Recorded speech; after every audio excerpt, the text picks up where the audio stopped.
This is Jam. It's good to be with you.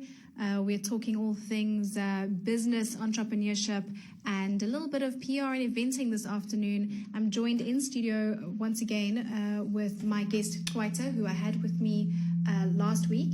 Twaita, thank you so much for being with us. Thanks for the invitation, Jess. So I loved our time so much together last week that I had to have you back.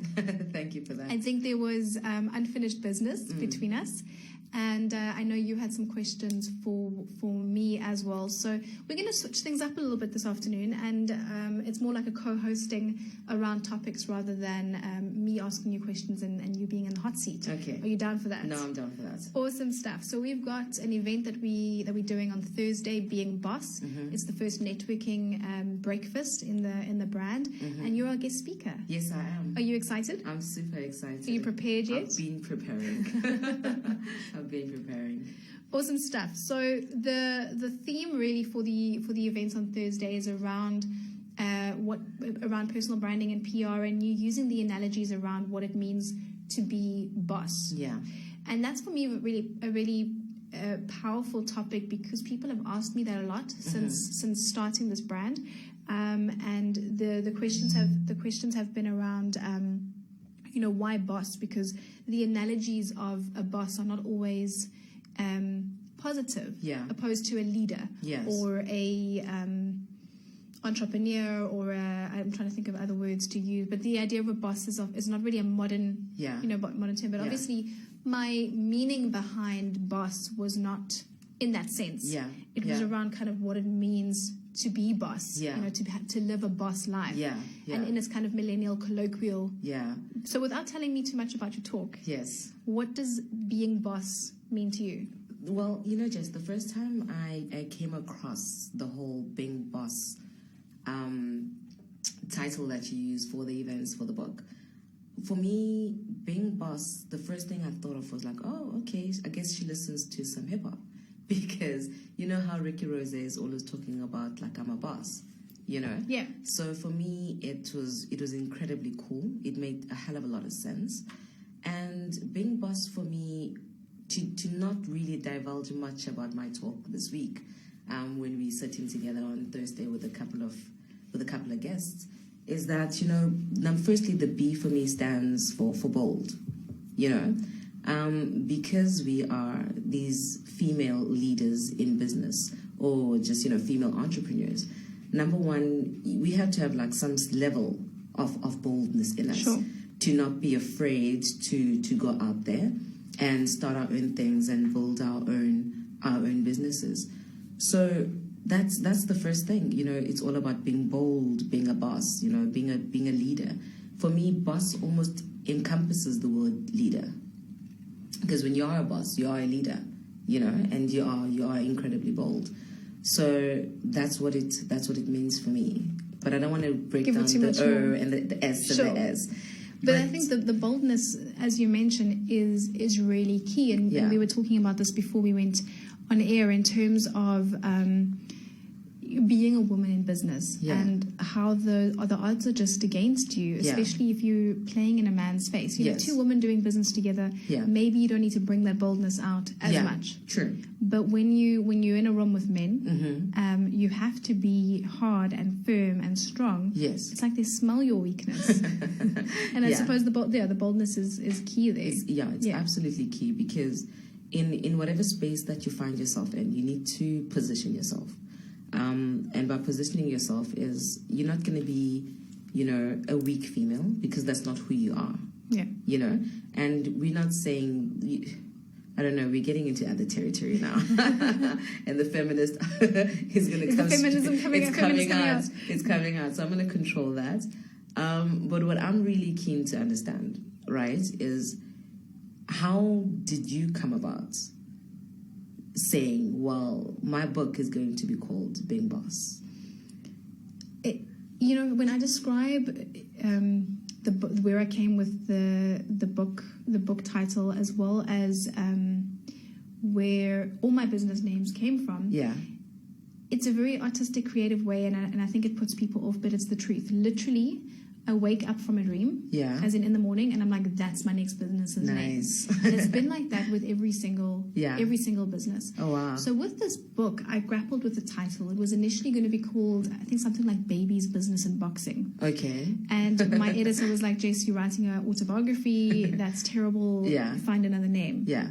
And then I woke up from a dream and I was like, being boss. That's what I want. Were you listening to hip hop the night before? Possibly. Like, I love hip hop, so maybe, but it was around the double play on the word. Yeah. So because I wanted the book to be focused or be relevant to millennials, and to be relevant to a multicultural South Africa rather than just, one dimensional, which I was fearful that I would position myself in based on just who I am. Yeah, yeah. And then obviously what the analogy in its normal sense of boss is, it was a perfect fit for me because it was around business, it was around leadership, it was around the boldness that you speak of. Yeah. So it just made sense. It just made sense. And the URL was available. So when I checked to see beingboss.co.za, it was available. Yeah. And let's be honest, business, babies, and boxing is a little bit of a mouthful for the branding further than that. So at the time, I just saw the book, and that's why just seeing the book, Babies, Business, and Boxing, which is actually now the first chapter of the book,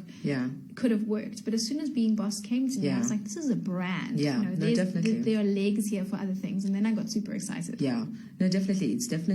It's simple. And you're really, really pushing it really well with regards to Being Boss. Because now they're going to talk about, the Being Boss clique. And are you part of that or are you not part of that? Yeah. If you're not part of it, where are you, under which stone are you sleeping? Sure. So for me, you've invited me to this event, right? And I'm incredibly excited. But who are we expecting? Who will be our guests? So it's been a very, very beautifully rounded group. So before Being Boss, before Jam Media, I had a parenting business, parenting magazine called Mommy Matters, which was an online, it was a blog essentially. We called ourselves an online magazine because it sounded fancier. Yeah. And in this space, we started mompreneurs networking events. And it was a space for new moms who were doing small business things from home to connect. So I built up this network from then that when we closed that element down, they kind of lay dormant. Okay. So what's very exciting about this particular event is that it's going to be an overflow of attendees from the first Being Boss event, which was really a coming together of all the speakers. So all the speakers marketed and brought kind of their following and their click to that event. And there's a lot of those people who are following to this event.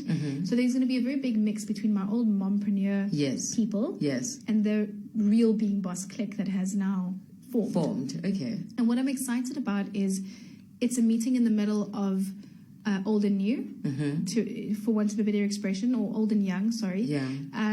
The mompreneur network tends to be like your 35 and ups, have kids, have been working from home, maybe not as tech forward as what the founding or early adopters of Being Boss would be, who tend to be in their early 20s, just starting out in entrepreneurship. So what I like about that is there's this combination of young, fresh, wide-eyed and bushy-tailed, and a little bit of wisdom and experience, and hopefully the two can really, meet in the middle and there can be a sharing of ideas. Yeah. That sounds very balanced in the sense that, the young ones will probably, get some sort of wisdom from the females that have been pushing it for a while. Yeah. So with regards to, I don't know, for me, these young ladies and these mompreneurs, or let's just call them entrepreneurs. That's the thing, right? Yeah. Is that mompreneur sounds like demeaning. Kind of. Are they embracing that word? They're not that anymore. At the time, it was cute. Yeah. But when I looked at Being Boss now and what that meant, I find there's a lot of networking events out there that are, when they're woman-focused, they tend to be very feminine. And what I liked about this Being Boss brand is that it's not necessarily feminine. Yeah. So you feel like you're not lowering yourself in any way to have to be anything that you're not. You just be. Yeah. And that's what I liked about it. So we don't have to call them mompreneurs anymore. They were. Now they're just entrepreneurs, but they've certainly been around the block where business is concerned. Okay. So these young ones could definitely get a whole lot of wisdom from these entrepreneurs. And it could totally be a balanced room. So last week I told you that I really like to investigate my crowd before I get into a networking space. So is there a platform perhaps whereby, I don't know, the list of attendees is available?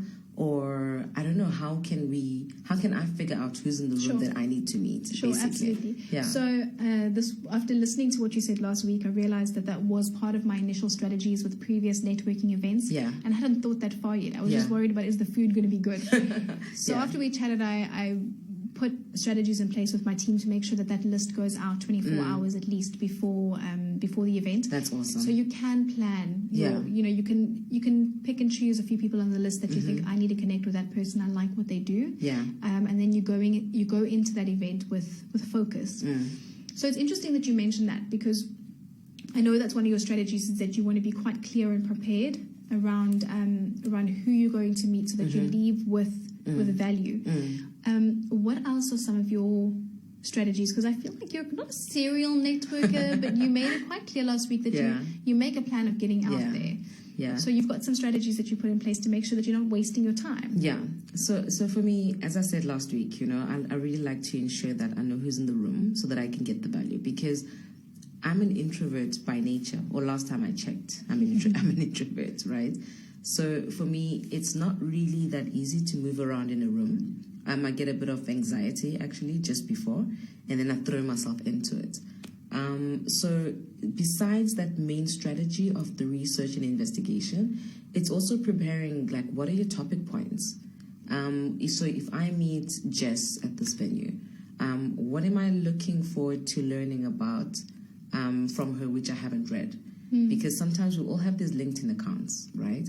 But they just give you the top layer of what this entrepreneur has achieved. Sure. But then when I meet you face to face, then I sort of understand, what are your future plans and what exactly are you trying to build? You know, not just your past successes. It's all about, like, what are your future plans? What are you planning?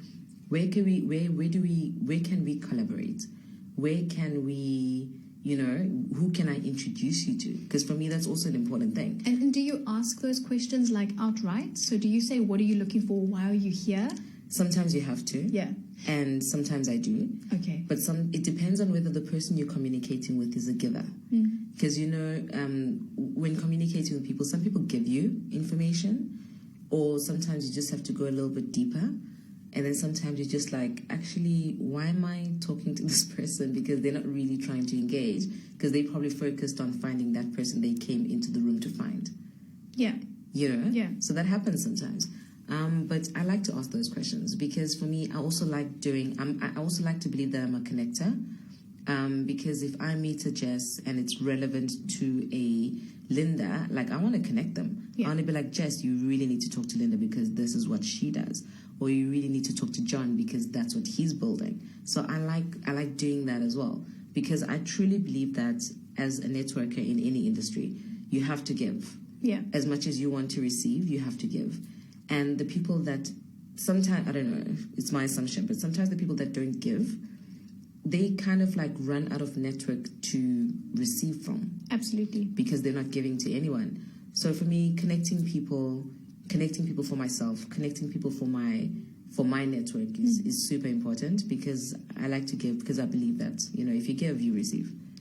Absolutely. It makes a lot of sense to me, and I love that you're quite, I don't want to say aggressive, but for want of a better expression, perhaps direct is a better word, in your approach. I don't think I've ever sat in a networking event and said, so what are you looking for? Why are you here? It's not the opening line. Sure, no, but I tend to just, you know, pussyfoot around. Yeah. But essentially, we're all there because we've paid the money to be there. We're there for a common purpose. So why chit-chat? Sure, we need to get to know each other a little bit. Yeah. But I mean, we often spend this long time talking about, like, the kids that you have and the schools that they go to, and then right at the end you're like, oh, let's exchange business cards. Yeah. And then the work only starts kind of after. But how powerful could it be to start the work? I think you know, men communicate in a very different way. Men get into a room and they say, so what do you do? That's like the first thing. Okay, you do that. So what are you looking for? I believe that that's how they communicate, you know, because I was at this networking event at the Table Bay Hotel. I believe it was last week or the week before last week. And at this networking event, the motivator, the speaker, I think her name is Raina Anderson, international speaker. And she was basically talking about how to even take the power seat in a room. You know? Okay. What is the power seat? Because I used to walk into boardrooms, even when I was employed, right? I would walk into the boardroom and I would sit at the head of the table, but on the other side, so that my boss is sitting right at the end over there and we're looking at each other. And I think positioning yourself in such spaces, people take notice. And they kind of do take you a little bit more seriously than standing right at the back behind everyone else and not being seen. So sometimes, yes, it can seem as aggressive, but I think it's more strategic than aggressive. So I don't know. I see it for myself as a real strategy of how do I maneuver and how do I move around in the room. Okay. Yeah. Perfect. That makes a lot of sense. And I think if we are all more intentional around our networking and that we're coming in for a specific purpose, you find you save a lot of time and it makes a lot of sense to me. Yeah. So we've spoken around the networking event on Thursday. It's Being Boss. It's on the 22nd of September at 8 a.m. at Myatt in the waterfront. I want to give away 2 tickets. So we have some space. So if anybody is listening and wants to interact with us, pop us a comment or a question on Twitter. You can use the hashtag BeingBoss or hashtag BeingBossZA. If you have any questions for Kwaita or myself, please do so. We'd love to hear from you. Kwaita, what are the networking events that you do on a monthly basis or that you do religiously, and what is it about them that keeps you coming back? There are none. Okay, so you're always mixing it up. I'm always mixing it up, and you know, as a mom as well, and as a wife, it's almost like whatever I need to go to or whatever I'm going to, really needs to make a lot of sense to me. Because what you also seem to understand is that in certain events, the same people tend to go to the same events. So you end up meeting the same crowd, and that's not really what I'm about. I'm about meeting as many new people as possible, whether in a social manner or whether in a business manner, you know, because sometimes the social leads to the business, you know? Sometimes the social leads to the business. But I'm really excited for Thursday. I'm really excited to meet all these entrepreneurs, and I'm really open to people should ask me, like, what do I want? Yeah, they can be straight up and straightforward with me, because I don't know how I meet people. Jess, is that I'll be like, hi, very nice to meet you. My name is Kwaita, and then you'll say, oh, okay, cool. No, my name is Jess, and then literally I go into so Jess, what do you do? You know. And then we kick it off from there and we have a fun conversation. And sometimes I meet a lot of jewelry makers. It seems to be the thing in Cape Town. I meet a lot of females that are like, no, I'm pushing a jewelry line. Nice. I've just like started my e-commerce website and I'm really pushing and selling to international markets. So a lot of women are doing that in Cape Town, and like, you know, it seems like people are making a lot of money from exporting. Awesome stuff. So hold that thought. We're going to take a short break. When we come back, we're chatting more around networking and PR with Kwaita. Keep some comments coming on Twitter at hashtag BeingBoss or hashtag BeingBossZA. Welcome back to Being Boss. Final closing minutes of the show with Kwaita this afternoon, and I'm struggling with my headset, so I'm not even going to carry on trying. We are seeing each other again on Thursday, and time ran out so fast. I can't even believe it. Yeah. What would your closing advice be to entrepreneurs who are planning to attend on Thursday to maximize that space? And what are you hoping they're going to get out of it? My closing, my advice would definitely be, number one, if you don't have a ticket, get one. Hard sell. I like that. And if you don't have, and if you don't have a ticket and can't afford one, please, you know, apply for the competition on Twitter, and we'll give you tickets. And of course, prepare. Ensure that you know exactly who you want to meet in that room, and ensure that you've got a game plan. And I look forward to meeting you. And please come meet me, reach me. You know, I'm open to all sorts of conversation. If you need advice or something specific you want to dissect after the meet, please do that. But definitely Thursday, 8 a.m. at the waterfront at the Wyatt restaurant. And we're going to be having a good time. So we are indeed going to be having a good time. What I love about the Being Boss events, almost more than the talks, is the goodie bags. They are absolutely amazing. We've got some fantastic products in there provided by Clicks, who is one of the big sponsors. And of course, the latest the latest Fast Company magazine as well. So awesome. That is always a good read for me. So definitely a lot to get excited about from a goodie bag perspective. And Mayet's food is just absolutely amazing. They really have fantastic food and fantastic coffee. So I think we're gearing ourselves up for a pretty powerful event on Thursday. Okay, awesome. No, I'm definitely excited. And yeah, I can't wait to meet everyone. Awesome stuff. Quite in closing, if anybody's wanting to get in touch with you in the meantime, how can they do that? Please get in touch with me via Twitter at Kwai. So it's at CHWAI. at CHWAI. And if you want to send me an email, please get in touch at CHWAYITA at IGNITAR.co.za. So it's Twitter at igniter.co.za. Awesome. Perfect stuff.